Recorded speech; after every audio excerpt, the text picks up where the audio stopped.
Covering Dunkirk, Fredonia, and all of northern Chautauqua County, this is WCVF 88.9 FM, The Voice.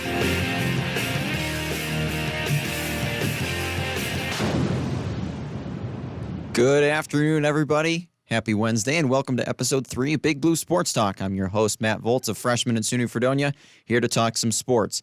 So as always, we're going to start talking about the Fredonia Athletics and the men's soccer game.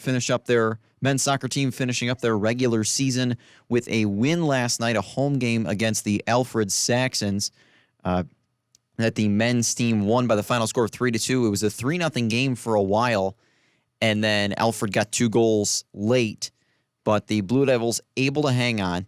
So Fredonia State is able to Fredonia actually ends up winning 3 of their last 5 games to conclude the regular season.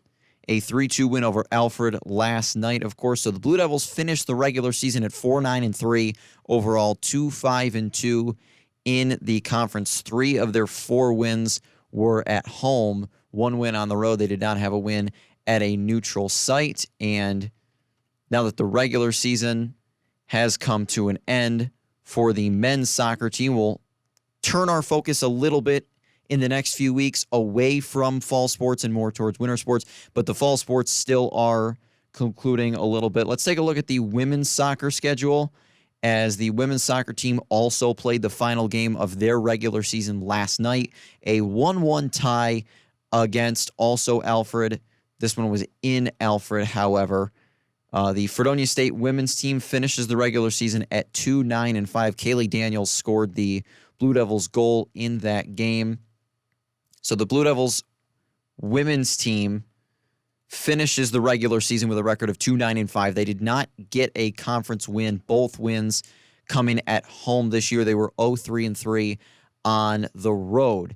Now, we talked about in one of our last shows the cross-country teams on October 15th finished up their regular season. SUNYAC Championships actually taking place this Saturday for the men's and women's team in Oswego, New York. The Division III Niagara Regional Championships taking place in Rochester on Saturday, November 12th. We'll see who makes it there. We already talked about women's tennis. One other team still in action, that would be the women's volleyball team for SUNY Fredonia. They are finishing up their regular season. They will be at home this Saturday to take on Houghton, and then Friday night they are taking on St. John Fisher. If I'm correct, the Friday night game against St. John Fisher is a 6 o'clock game start, and Saturday is 1 p.m. I'll be on the call for PA as I was for the men's soccer team last night. And some final thoughts about the men's soccer is, I guess, to recap the game. I told you it was 3-0 in favor of Fredonia State, and then Alfred got 2 goals late. It was 2-0 Blue Devils at the end of the first half. Caleb Stewart scored about 14 minutes into the game, and Stewart then had the assist on Brian Taylor's goal with about 20 minutes left in the first half. It was 2-0 Blue Devils. Then penalty kick goal. Jake Gennaro had a penalty kick that he scored on at around the 64-minute mark to put Fredonia up 3-0. And a lot of fans sort of thought that now it's 3-zip, smooth sailing. However, Alfred fought back. They got one. Chase Freeland scored with about 10-ish minutes to go, and then a few minutes later, Freeland scored again. So then Fredonia really had to lock down defensively. By that point, the Blue Devils had actually pulled a fair number of their starters and were playing. Kyle Pizzulo was in net, and they had 2 goals that just got by them, so they locked down, and they were able to come away with a 3-2 win, finish out the season on a positive note. That's always a positive sign for PJ Gondik. And that is a look at your Fredonia State soccer schedule, soccer and other sports. We're going to take a short break, play some music as we usually do, and then we'll come back with the score recap around the 4 major North American professional sports, that being the NFL, NHL, MLB, and NBA. Of course, MLB going to the World Series, so not a whole lot of games to talk about, really. But we'll talk about those leagues, and then we'll come back and we'll recap last night's Sabres game. Not exactly the prettiest outing by Buffalo last night. And then we'll preview Sunday night's Bills game against the Green Bay Packers, which ticket prices, little side note, ticket prices have absolutely plummeted for that Bills-Packers game. I looked last week, and you couldn't find tickets for under $300, $310, and I'm finding tickets for about $180 right now. So anybody who last second really wants to go to Sunday night's Bills-Packers game and can't afford to drop $300 on tickets, which not many people can. Believe me, that's understandable. But anybody who wants to go and you're thinking, you know what? I'm willing to shell out $190, $200. Why not? Go see the Bills play the Packers. Green Bay's coming into that on a 3-game losing streak, too. So that's definitely something to look at. But, of course, more on that later as we recap. Well, not recap. The Bills didn't have a game last week. We recap the Packers versus Commanders game. But we'll get to all of that later after we come back and preview Bills-Packers at the end of our show. Right now, we're going to play some music for you. This is a song called Conveyor Belt by Steve Poltz. So we hope you enjoy Conveyor Belt, and then we'll be right back with the score check.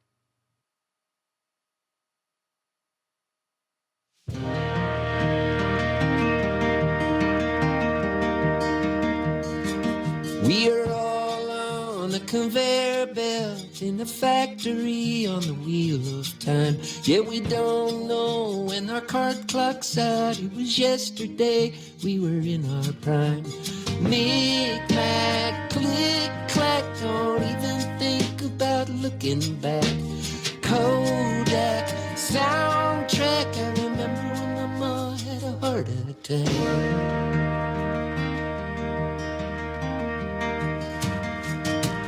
We're all on a conveyor belt in the factory on the wheel of time. Yeah, we don't know when our card clock's out. It was yesterday and we were in our prime.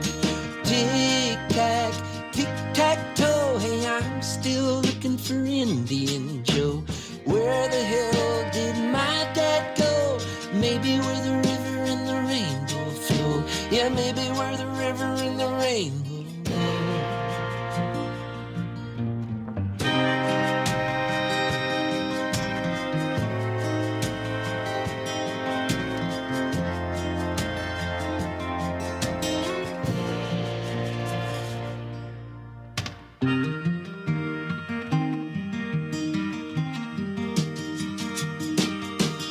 Yakety-yak at the top of the tree. My love's got a money-back guarantee.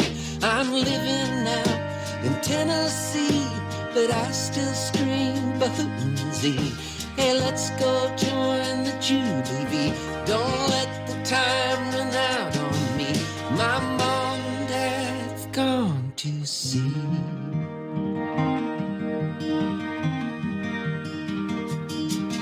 We're all on a conveyor belt in a factory on the wheel of time. Yeah, we don't know when our card clock's out. It was yesterday, we were in our prime. Seems like yesterday and we were in our prime.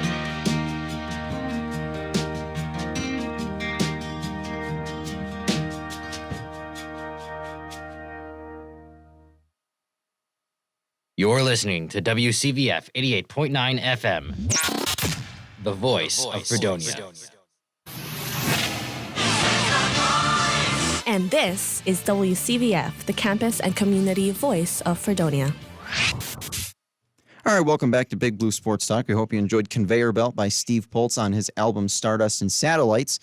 All right, we're back with the second portion of our show, and let's take a look at scores around sports. We'll start with the NFL as we usually do. Last Thursday night, we had a little bit of a better Thursday night game. What do you know? Teams can score touchdowns on Thursday Night Football, and they definitely did a lot of that in Arizona as the Cardinals beat the Saints 42-34, 2 pick sixes for Arizona's defense. Saints quarterback Andy Dalton throwing for 361 yards and 4 touchdowns. But unfortunately, he also threw 2 touchdowns the other way. Cardinals win at 42-34. Arizona is now 3-4 on the season. And in an NFC West that has maybe not been as top tier as some people expected it to be, Arizona is still very much in the running, right up there with the Rams and the 49ers and the Seahawks. Who would have guessed the Seahawks? The Saints dropped to 2-5, not exactly the start that they've wanted. But again, same type of deal for the Saints. The NFC South really has not been quite as impressive. I mean, the Bucs are 3-4, and we'll get to them later. But Tampa Bay is 3-4. So New Orleans right now, even though they're 2-5, they're right there. And that's, I guess, a positive sign that head coach Dennis Allen can tell his guys. 2 Sundays games, Joe Burrow back in the Superdome in New Orleans, as well as Jamar Chase.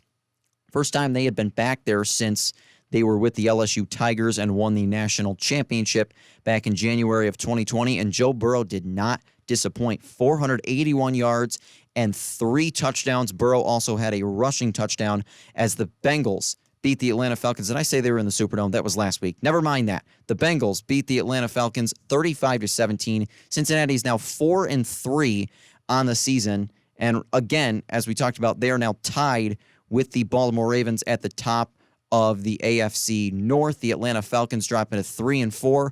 And the Falcons, even though they got a losing record, Atlanta is still tied for the lead in the NFC South. Down in Dallas, Dak Prescott made his return on Sunday, and even though the final score may indicate that it was not a close game, it was a little bit closer than the score indicates because Dallas's 2 touchdowns, 2 of their last 3 touchdowns they scored rather late. Cowboys beat the Lions 24-6. Jared Goff threw for 228 yards. Prescott's able to get the win. Tony Pollard, again, the Cowboys, the situation has been, everyone's talked about, Cooper Rush has played well. What are they going to do when Dak gets back? The question that's also being asked is what's going on in the running back room down in Dallas? Because Ezekiel Elliott was an elite franchise guy or thought to be that. And all of a sudden, Elliott has not had a great last few seasons, and Tony Pollard is coming along as a solid running back. Something to watch down in Dallas. The Cowboys are 5-2, but thanks to the hot starts by the Eagles and the Giants, Dallas is 5-2, yet third place in the NFC East. The Lions dropped to 1-5. They have still yet to win a road game in 2022. The Tennessee Titans beating the Indianapolis Colts 19-10. The Titans have now swept the Colts in the regular season. And the Colts, as we'll get to, the Titans 4-2. Colts now 3-1, and head coach Frank Reich announced that Matt Ryan did go down with a shoulder injury. He is slated to be back sometime around maybe week 8 or 9-ish. However, the Colts did announce the other day that there is a quarterback change. Sam Ehlinger, the former Texas Longhorns quarterback, will be the starting quarterback, and head coach Frank Reich said that that is the plan for the rest of the season, to have Ehlinger start over Matt Ryan.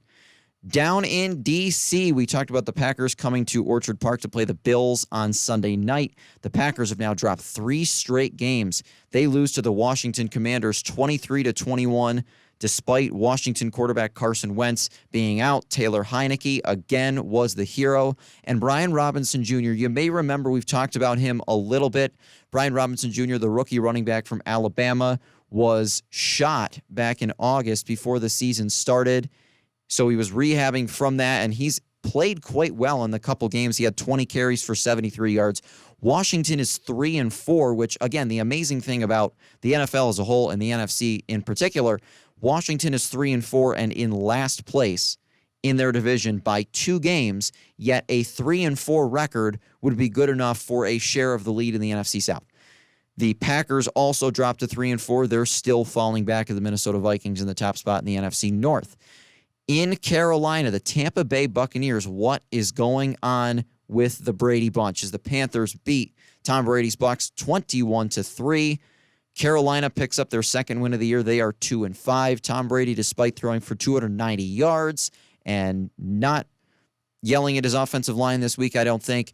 The Bucs dropped to 3-4 and are tied with the Atlanta Falcons for the NFC South lead, and Carolina and New Orleans just 1 game back. That division has been surprisingly lackluster so far this year. I mean, I think a lot of people were saying that Brady has a chance to take the Bucs to the number 1 seed in the NFC, and they're off to a 3-4 start. And some people thought the Saints would be a playoff team as well, and they're 2-5. In Jacksonville, the New York Football Giants are 6-1. Again, in the year 2022, the New York Giants are 6-1. They beat the Jacksonville Jaguars 23-17. as the Giants defense made a game-saving tackle at the 1-yard line. The Giants are 6-1. They are unbeaten on the road this season. Jacksonville drops to 2-5. In Baltimore, a close game. The Ravens hold off the Browns 23-20, and the Ravens held on to a lead. Incredible. The Ravens, who had been unable to hold leads, especially at home, with losses to, they lost to Miami. They lost to Buffalo. The Ravens are finally able to hang on to a lead. They beat the Browns 23-20. Baltimore is 4-3 and is now tied with the Cincinnati Bengals for the lead in the AFC North. Browns dropped to 2-5. The New York Jets continue their stellar start. They beat the Denver Broncos 16-9. Running back Breece Hall with a 62-yard touchdown run.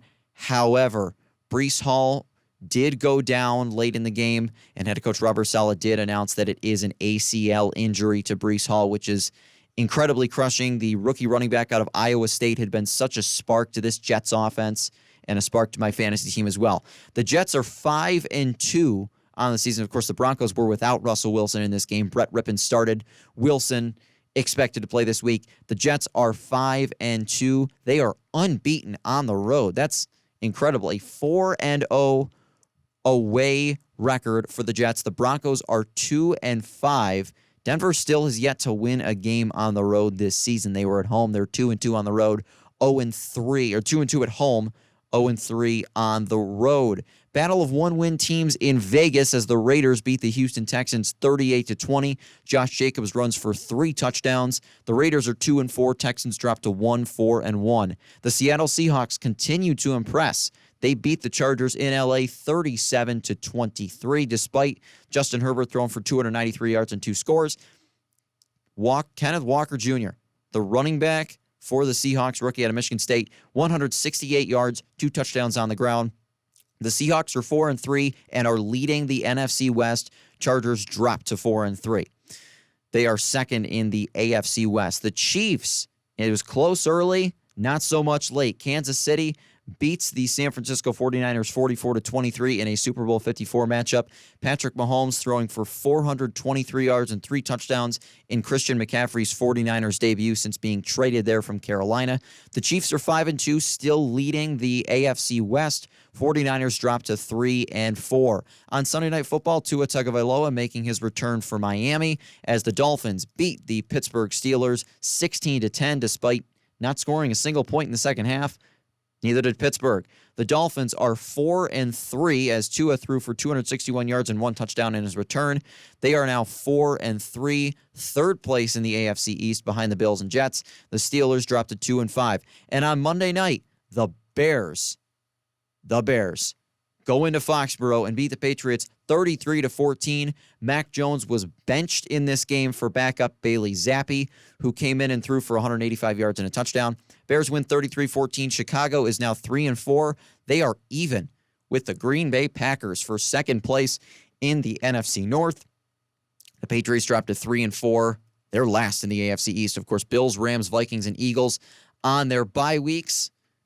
And looking ahead towards next week, some interesting games as the Bucs hosting the Ravens Thursday night, 8:15 on Amazon Prime Video. 2 teams looking to rebound after the starts that they were really kind of expecting better than that. We have a London game this weekend. The Denver Broncos facing the Jacksonville Jaguars, as the Jags always play in London every year, 9:30 on ESPN+. The 1 o'clock games, the Atlanta Falcons hosting the Carolina Panthers, the Dallas Cowboys at home against the Chicago Bears, Detroit Lions hosting the Miami Dolphins, the Minnesota Vikings hosting the Arizona Cardinals, the New Orleans Saints hosting the Las Vegas Raiders. I still want to call them Oakland. That's just bizarre to me. The New York Jets hosting the New England Patriots. Big game for the Jets. Battle of Pennsylvania as the unbeaten Eagles host the Pittsburgh Steelers. 4:05 kickoff in AFC South battle as the Houston Texans host the Tennessee Titans. 4:25 kickoffs, the battle of the Carson Wentz teams as the Colts host the Washington Commanders. The LA Rams hosting the San Francisco 49ers. The Seahawks hosting the Giants, 2 teams that have gotten hot starts. Of course, 8:20 Sunday night on NBC, the Bills hosting the Green Bay Packers. Buffalo is 11.5-point favorites for that game.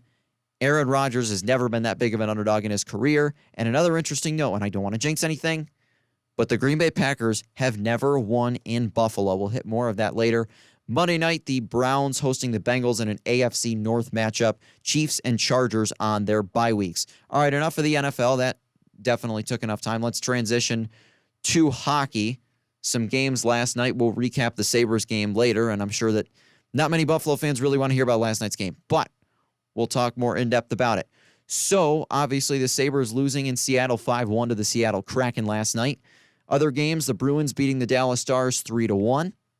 The Arizona Coyotes put 6 goals on the board, 2 from Shane Gostisbehere to beat the Blue Jackets 6-3 in Columbus. The Devils beat the Red Wings 6-2 in Detroit. That's Detroit's first regulation loss of the year. Jesper Bratt, 2 goals and an assist. The Wild headed to Montreal and beat the Canadiens 3-1. Blackhawks beat the Florida Panthers 4-2. The Colorado Avalanche beat the New York Rangers 3-2 in a shootout. The Flames beating Pittsburgh 4-1. The LA Kings beating the Tampa Bay Lightning 4-2. The Lightning are off to a 3-4 start. The Golden Knights going into San Jose and beating the Sharks 4-2 as well. Golden Knights are 6-2. Shea Theodore with a goal and an assist. And, of course, that game was most notable for it being Phil Kessel's night as he broke Keith Yandel's Iron Man streak for the most consecutive games played. Let's take a look at games tonight. The Sabres are not in action, but there's still 3 games tonight. Battle of the 2, I guess you call them New York metropolitan area teams. 7:30 on TNT as the New York Islanders hosting the New York Rangers. 8 o'clock on ESPN Plus, the St. Louis Blues hosting the Edmonton Oilers. And then 10 o'clock tonight on TNT, the Anaheim Ducks hosting the Tampa Bay Lightning. NBA scores, as we'll get to baseball. They're in the World Series, so there's really only one game to talk about there. NBA scores from the games last night. The Wizards beating the Pistons 120-99. Nail-biter in New Orleans as the Pelicans beat the Dallas Mavericks 113-111. Oklahoma City Thunder beating the Clippers 108-94.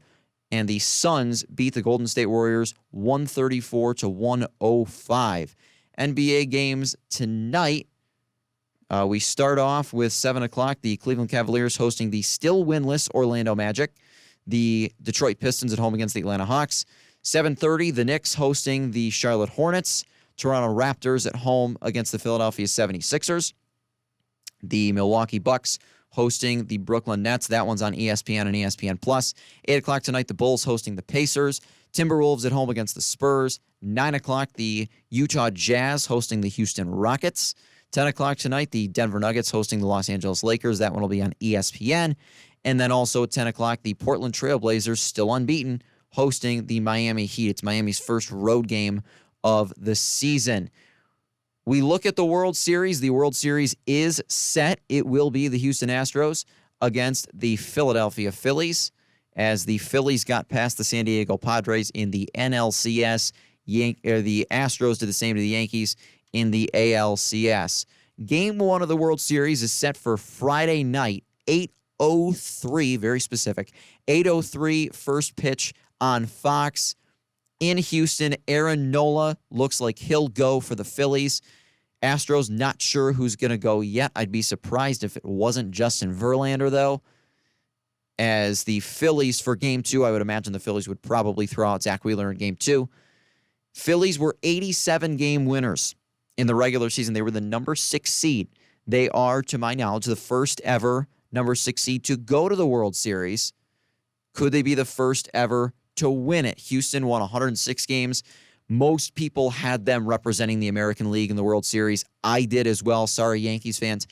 But Houston, seemingly from the beginning of the season onward, apart from when Aaron Judge was on fire and as were the Yankees, Houston seemed to be the most consistently dominant team in the American League. And obviously, they are somewhat unpopular across baseball due to hitting the garbage cans and their cheating scandal in 2017. This is still a Houston team that is going to the World Series for the 4th time since 2017, looking for the first win since 2017, as they've had 2 AL pennants since then, losing to the Nationals in 2019 and the Braves last year. The Astros got to the World Series. They swept the Yankees in the ALCS. Phillies were able to get by the Padres in 5 games. Philadelphia is in the World Series for the first time since 2009 when they lost to the New York Yankees. The Phillies did win it the year before, though. And this is a Phillies team that you remember how good they were years ago when they had Ryan Howard, Chase Utley, Jimmy Rollins, and that unbelievable pitching rotation in the late 2000s and early 2010s, back-to-back NL pennants, including a World Series title in 2008 and 2011 when they were the top team in the National League and were knocked out by the Cardinals in the NLDS. The Phillies hadn't made the playoffs since then. Before this year, they were owners of the second longest postseason drought in Major League Baseball, and they were the longest for a couple days because the Mariners clinched the playoffs a couple days before the Phillies did. But Philadelphia's back in the World Series, and you talk about for the Phillies, what an unbelievable run the city of Philadelphia is on. I mean, the Eagles are undefeated. The Flyers are doing all right to start the season, and you've got a good 76ers team too, and now the Phillies are in the World Series. Good time to be a Philadelphia sports fan, and we in Buffalo can only hope for that, although it seems to be getting there. If the Sabres can have significantly less games like they had last night, that would help. All right, we are going to take just a short break as we're going to play some more music for you, and then we're going to talk about last night's Sabres game. I know, but we got to do it. We're going to talk about the Sabres game last night and preview the Bills against the Packers. We'll be right back in just a minute. We're going to play a song by Liza Jane. It's called Wake Up, on her album Unbreakable. So we hope you enjoy Liza Jane. We'll be right back on Big Blue Sports Talk in just a few minutes. Stay tuned.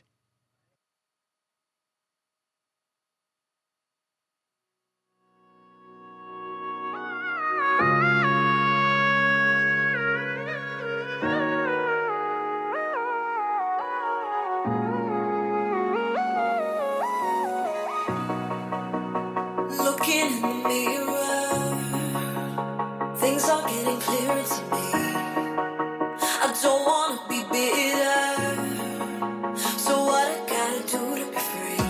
I'm sleeping on the ground, got me feeling real down. Voices in my head got me spinning around. Turn the lights down, I close my eyes till I don't hear a sound. I wake up every day, dreading my mistakes. I wake up every day, wondering what more can I take. I wake up every day with a big smile on my face, but then I stay awake, then my heart starts to race. I wake up every day like I need to take a break, thinking about the time you got up in my life. I want some better days, I need some better days. What more can I take? Not much more I can take. I'm running out of options. Something's gotta change right now. Waves of my emotions got me drowning in the open. Sleeping on this ground got me feeling real down. Voices in my head got me spinning around. Turn the lights down, I close my eyes, don't hear a sound. I wake up every day, dreading my mistakes. I wake up every day, wondering what more can I take. I wake up every day with a big smile on my face, but then I stay awake, then my heart starts to race. I wake up every day like I need to take a break, thinking about the time you got up in my way. I want some better days, I need some better days. What more can I take? Not much more I can take.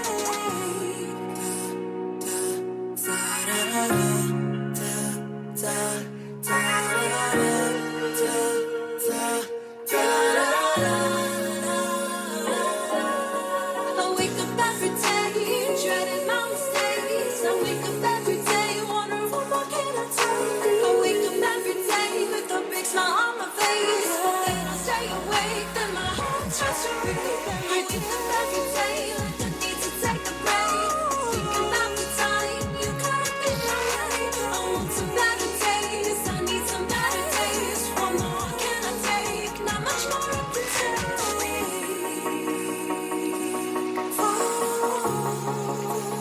Much more I can take. You can't get enough of WCVF 88.9, can you? Well, in that case, you should check us out on the Fredonia Radio YouTube channel. We upload some of our weekly shows as well as some exclusive content. Listen to the new stuff as well as the old. Search Fredonia Radio on YouTube and subscribe now. All right, welcome back to Big Blue Sports Talk. So now we're at the part of our show where we talk about the Buffalo Sabres. And last night, after such a hot start to begin the season, not a great performance by Buffalo last night as the Sabres fall 5-1 to the Kraken in Seattle. Buffalo's lone goal coming from Dylan Cousins on a shot that was redirected. Vinny Hinostroza had a shot that was kind of directed off of the goaltender Martin Jones and hit the post, and Dylan Cousins was right there for the rebound. Other than that, it was all Seattle last night. It was a 5-1 win. Jamie Oleksiak started the scoring early. 2:20 in, he scored from Daniel Sprong and Yanni Gourde to give the Kraken a 1-0 lead. And about 3 minutes later, Morgan Geekie made it 2-0 with assists from Brandon Tanev and Vince Dunn. So going into the second, it was 2-0 Seattle. 4:46 into frame number 2. Daniel Sprong scores with the assist from Brandon Tanev. 3-0 Seattle. Little past the midway point was when Cousins got his goal. Rasmus Dahlin and Vinny Hinostroza with the assists. And then with about 4 minutes left in the second, Jared McCann scoring on the power play from Andrei Burakovsky and Vince Dunn. Matty Beniers scored a power play goal midway through the third from Justin Schultz and Daniel Sprong as well. So Sprong with a 3-point night. The Kraken beat the Sabres 5-1. And there were a few points in this game where Buffalo could have turned it around, but they just couldn't get over. They couldn't get past. They almost had like a wall up, and they just couldn't break through that barrier. It was when it was 3-1, not long after Cousins' goal. Buffalo had the puck in the offensive zone, and they had some solid possession. And then there was a penalty called against Kyle Okposo, and he kind of hit Jaden Schwartz, and then Jaden Schwartz fell, and they called Okposo for a trip, and that's where Jared McCann got his power play goal, and that, again, just kind of tilted it more in Seattle's favor, where if it was 3-1 and Buffalo could have gotten one on that possession, you would have thought, hey, maybe they have a chance. Buffalo's one goal was really impressive, too. Impressive line work by the Sabres, as they were holding the puck in the offensive zone. The only time Seattle could clear it, they iced it, so the Kraken could not change. You had the same group of players out there for 2.5 minutes straight. Guys were just getting exhausted, and the Sabres did a phenomenal job of wearing them down, and that led to a goal. The problem was the effort and physicality didn't last for the Sabres. You're going to have games where it's not all there. That's true. However, I would have liked to have seen a much better effort from the Sabres last night. It's not just, I kept telling myself this at numerous points during the game, it's not just that Buffalo got outplayed, because that happens sometimes. In their other loss against Florida, they worked hard, played Florida very close, and they lost by 1 goal to a team that won the President's Trophy last year. It's not that the Sabres were outplayed. Don't get me wrong, they were outplayed. But they weren't just outplayed. They were also outworked by a lot. And there's I'm a huge Herb Brooks fan. Herb Brooks, if anybody doesn't know, was the head coach of the 1980 U.S. men's Olympic hockey team, the Miracle on Ice team that upset the Soviet Union and went on to win gold with a bunch of college hockey players from Boston and Minnesota that couldn't stand each other. Herb Brooks said, and this is a line in the movie Miracle, which is one of my favorites as well, Herb Brooks told his players, he said, you guys think you can win on talent alone? Gentlemen, you don't have enough talent to win on talent alone. Not that the Sabres are not talented, but bear with me. This is a Buffalo team that is young. They're still kind of trying to learn the NHL game. A lot of them are. They've got to bring a solid effort every single night. It's true. You're not going to win every game. That's true for any team. And for a team like the Sabres, you're going to lose games, but you can't just show no effort. That was my issue with the Sabres. And it was glaringly apparent on a couple of Seattle's goals. Seattle was just generating odd man rushes just simply by outskating the Sabres all night long. I was really disappointed in Buffalo's defense that they didn't skate harder than they did last night. And on top of that, Buffalo had scored a goal. I believe Alex Tuckett or somebody had scored a goal for Buffalo, and then it ended up being waved off because Casey Middlestat was gliding very slowly to the bench, and he couldn't get on sides before Buffalo brought the puck into the offensive zone. So the Sabres lost a goal out of pure laziness last night. That cannot happen. It cannot happen. This is a young core of players. They need to learn that they have to bring a consistent effort every night. They can't just show up and go through the motions and not show an effort, or else they're going to lose more games 5-1. Again, yes, you lose games. That happens. But you've got to show effort. There is a very real difference between losing a game despite giving it your best effort and losing a game because you didn't show any effort. Would Buffalo, if they gave it their all last night, would they have won? I don't know. But you cannot just go out there and be lazy. I mean, that Middlestat cost the Sabres a goal out of pure laziness. I mean, obviously it's not the same situation because the Sabres are in a much better place now, but I remember a few years ago when Taylor Hall was here, if you can think back to that nightmare of a season, I remember the Sabres in one game took a too many men on the ice penalty because Jack Eichel and Taylor Hall were slowly gliding to the bench when the rest of their team was trying to change, and they just didn't care. They were very slowly going. You cannot do that. Absolutely, absolutely unacceptable to show that little effort. Again, this is a young team. You've got to bring it your all every single night, and I was very disappointed to see that the Sabres did not do that last night. Shockingly, Buffalo actually, in some categories, was close. Buffalo dominated in the face-off dot last night. That's maybe the one positive takeaway from last night's game is that the Sabres absolutely dominated in the face-off dot. They won 33 face-offs, and Seattle won 16. That's a positive. And again, Middlestat is maybe the Sabres' best face-off guy, and he has been. The Sabres were outshot 24-16 in this game. At one point early on, shots were 11-4 Seattle. Buffalo got out-hit in this game, although it was closer than I thought, 15-12. Buffalo started bringing the physicality. Again, it would just come in random little bursts, though. They would, for 2 or 3 minutes, they'd be really bringing it. They'd be physical. They'd be skating hard, working hard, winning puck battles. And we're thinking, yes, this is what you need to do. And then they would just get sloppy. Their passes were sloppy, left and right. And the effort, it was there sometimes, and then it vanished. Where did it go? It can't go. You've got to show a consistent effort for 60 minutes every night. And you got to be cleaner with that. The thing that I noticed is Buffalo's passes were just very, very sloppy all night. They did not have a good night passing the puck. And either way, the other way to look at this is, okay, they went 3-1 on a 4-game road trip. I don't think a lot of people really thought they were going to go 3-1 on the road trip. I think that when you're playing against, you're starting off the road trip against Calgary and Edmonton, two teams who both made the playoffs last year, and you beat them both in their building, that's impressive. And they had a very impressive win last Saturday night in Vancouver as well.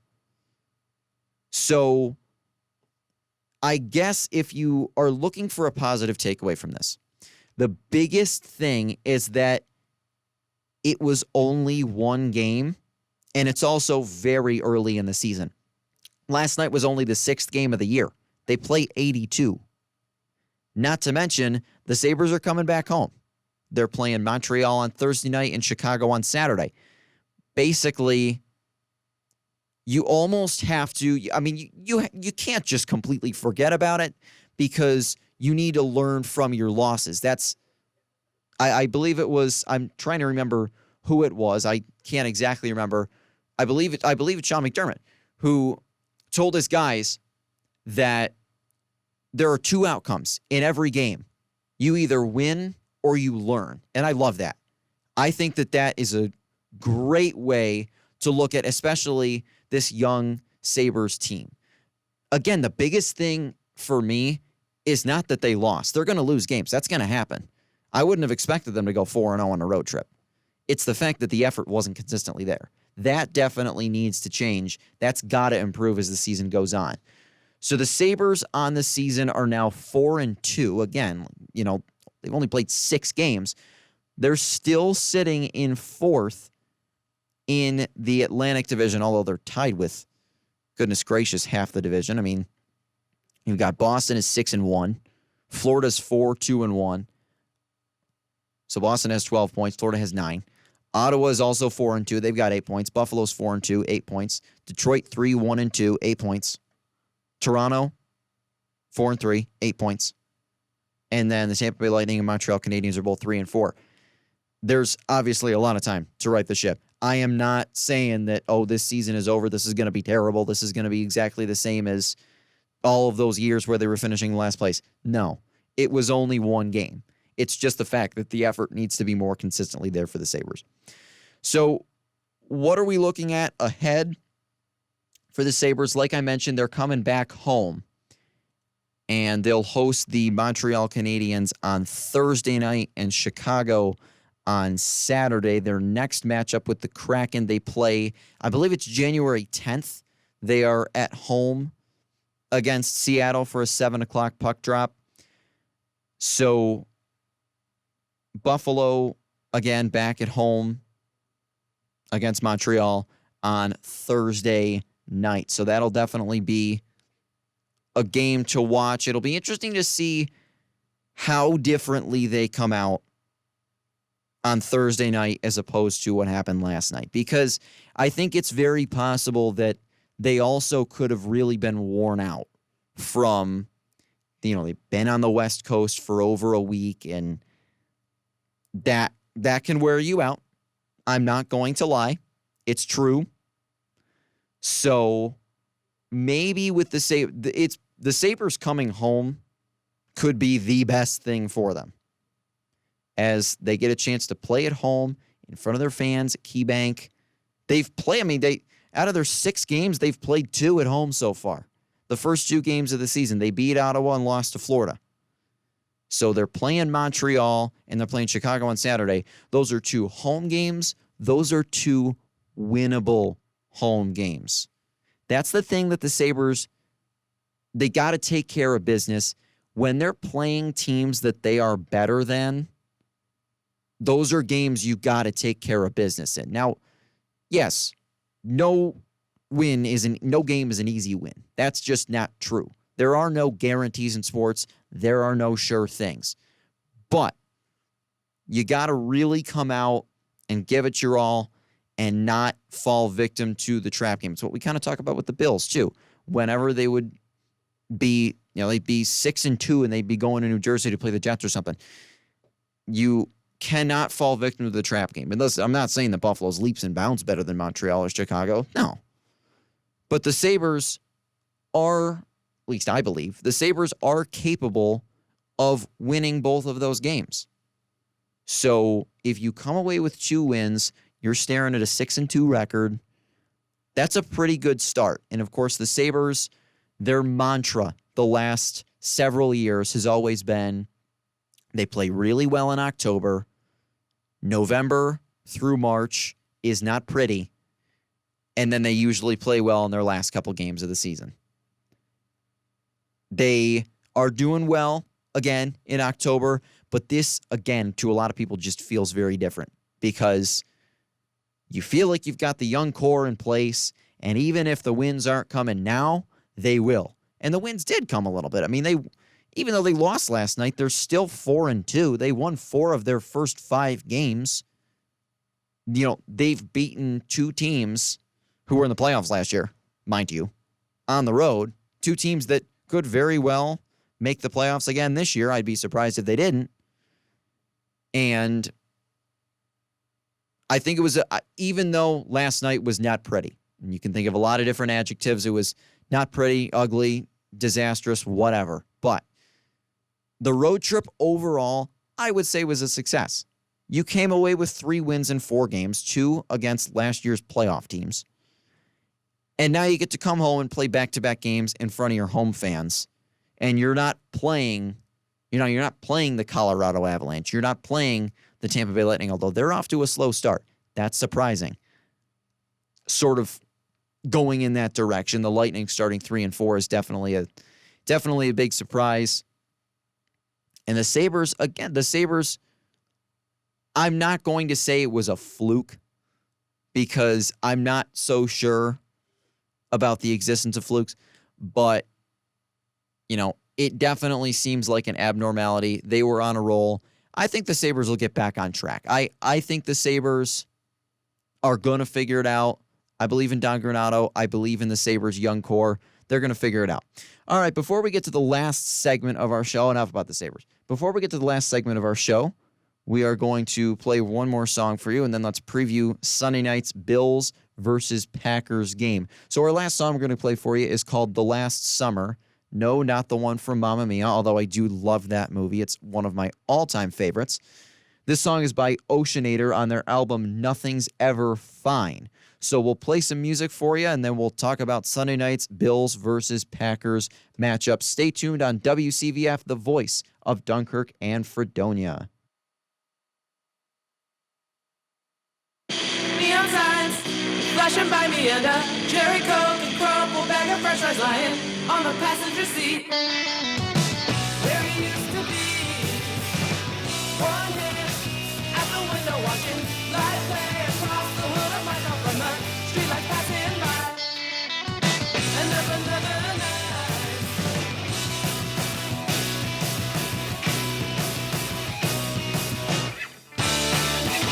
Riding around with your best friends, doing the same thing every weekend. So this is what it's really like to feel alive. Playing CDs on the stereo, flipping the stations on the radio. Another Saturday night and we're doing alright. Driving south, past the AU campus, American graffiti ain't got nothing on us in a Honda Accord. Driving out to be bored. 2 a.m. by the monument and no one's around, but everything's so brightly lit up. We're staring up at Lincoln in downtown Washington.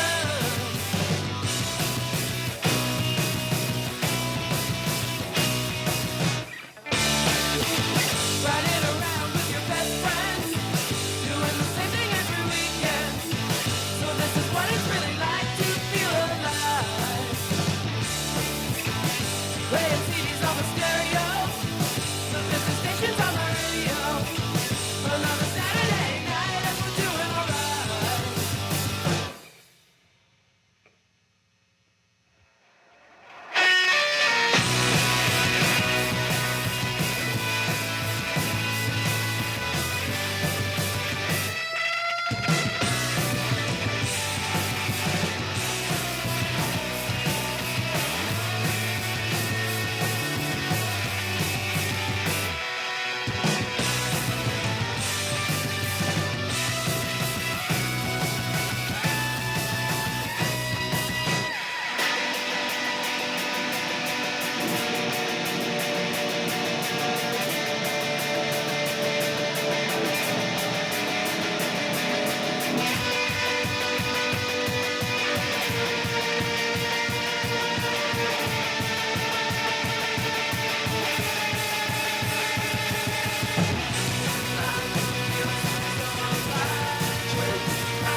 Yeah, this is how I will remember our last summer together.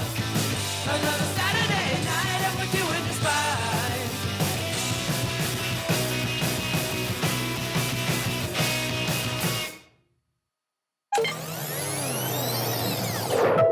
Broadcasting live out of the Fredonia radio studios, we are 88.9 WCVF, the voice of Fredonia. All right, welcome back to the last segment of Big Blue Sports Talk. Before we get to the preview of Sunday night's Bills-Packers game, we got our Grapevine news announcement. We always do these. So, join Fredonia Skate Club Saturdays at 1 p.m. in the Chautauqua Hall parking lot for an open skate. Skate Club is a new club that accepts anyone interested in skateboarding. New skaters, experienced skaters, casual cruisers, longboarders, and more. Follow them on Instagram at _Fredonia_skateboard_club_. Did you get enough underscores in there? To stay up to date on any changes to their weekly meetings. Fredonia Skate Club sounds like fun, although I'm not sure how good of a skater I'd be. So, for the last few minutes of our show, we've got about 7-ish minutes left. I thought we'd take a look at Sunday night's Packers versus Bills game, 8:20 kickoff on NBC. Forecast looking like we may see some rain, 45 degrees for kickoff. The Bills, of course, are 11.5-point favorites. And the two big headlines, I mentioned them earlier. Aaron Rodgers has never been this big of an underdog for a game in his NFL career, with the Bills being 11.5-point favorites. And part of that could have something to do with the fact that the Green Bay Packers have never won in Buffalo. The Packers have never beaten the Bills in Orchard Park. The most recent time that the last time these two teams played was 2018, Josh Allen's rookie year, just his third NFL start. The Bills were actually shut out at Lambeau Field. And the last time these two teams played in Orchard Park was 2014, near the end of the season, where Aaron Rodgers threw 2 interceptions to Bakari Rambo. There's a name that Bills fans haven't heard in a while. Bakari Rambo had 2 interceptions in what I think might have actually been his first game with the Bills, as Buffalo beat Green Bay in that game with Kyle Orton. You remember they were thinking they were going to maybe make the playoffs, and then they lost to the 2-12 Raiders the week after that. Anyways, it's a lot different now. The Bills are 5-1, of course, and are 2-0 so far at home. This is the first time that Buffalo has played a Sunday night football game at home with fans in attendance since 2007. Of course, that game was not even originally scheduled. That was a game against Tom Brady and the 2007 Perfect Patriots that was flexed to a Sunday night game, and Tom Brady had what he considers to be maybe the best game of his career, as the Patriots just snuck by the Bills 56-10. J.P. Lossman was the quarterback for the Bills in that game. Enough said. The Bills are, like I said, 11.5-point favorites, and we were hoping that Tre'Davious White was going to be back in time for Sunday night's game. News came out today that he will not be. Tre'Davious White will not play Sunday night against the Packers. So the situation with Tre'Davious White, to my understanding, is this. He started the season on the physically unable to participate PUP list, which put him out for the first 4 games of the year. Then he could be activated off of that list, which he was. He was activated off of that list, or the Bills had 21 days to activate him. And if they didn't, then he would go on season-ending IR, which we don't want. Micah Hyde and Tommy Doyle are already there. So the Bills activated him a week or 2 ago, I believe. And they had 21 days to activate him on their roster, or else he would go back on the PUP list and miss 4 more games. So what a lot of people are thinking Buffalo might do, because Trey White could be close, some people are thinking that they may activate him and just have him inactive on game day for Sunday night's game against the Packers, and then maybe week 9 against the Jets. Who knows? So Josh Allen is one of the top 5 passers in the NFL. There's a big surprise. Josh Allen has thrown for almost 2,000 yards, 17 touchdowns compared to 4 interceptions this year. Rodgers has thrown for about 1,600 yards, 11 touchdowns compared to 3 picks. Allen is Buffalo's leading rusher. No surprise there. 257 yards, 2 touchdowns on the ground. And Stephon Diggs, this is impressive. Diggs is already closing in on 700 receiving yards this year. Keep in mind, with the extra game, we're not even halfway through the season. So Diggs is sitting at 656 yards and 6 touchdowns. The injury report for the Bills, of course, Tre'Davious White, we're thinking will be activated but inactive. Jake Kumerow is questionable. This is as of today. The Packers' injury list is somewhat lengthy. Linebacker Rashawn Gary listed as questionable, as is offensive tackle David Bakhtiari, and wide receivers Allen Lazard and Christian Watson. Lazard and Watson added to that today.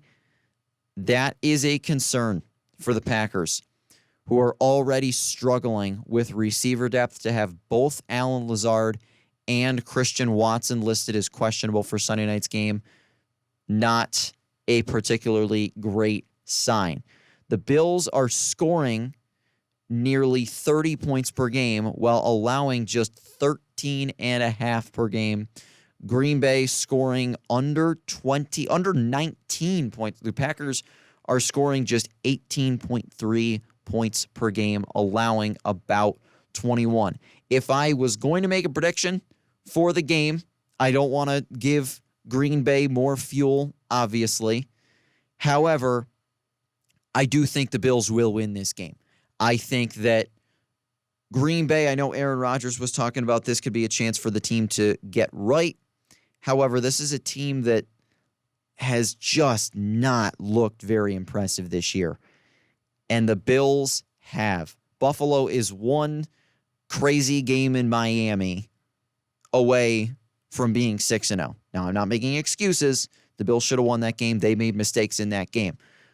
But this is a Buffalo team that is, by some accounts, the best team in the NFL.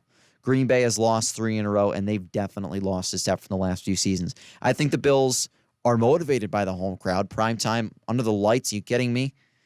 At Highmark Stadium, I think the Bills are going to come away with the win in this game. They'll go to 6-1 on the season. Buffalo, as a reminder, next week after this Packers game, Buffalo will head to New Jersey to take on the Jets. So that's about all the time we have. We will be right back here next Wednesday to recap the Bills-Packers Sunday night game and then a preview to the Bills and Jets game. We'll also talk Sabres, Fredonia sports, and sports around the country as the World Series will be underway by then. So as we close in on 3 o'clock, that will do it for our hour of Big Blue Sports Talk. I'd like to thank anybody for tuning in on WCVF to hear me rant about sports and all sorts of stuff. We'll be right back here next Wednesday afternoon to talk more about some sports. I appreciate everybody tuning in. Have a great Wednesday and a great week. Go Big Blue. Bye now.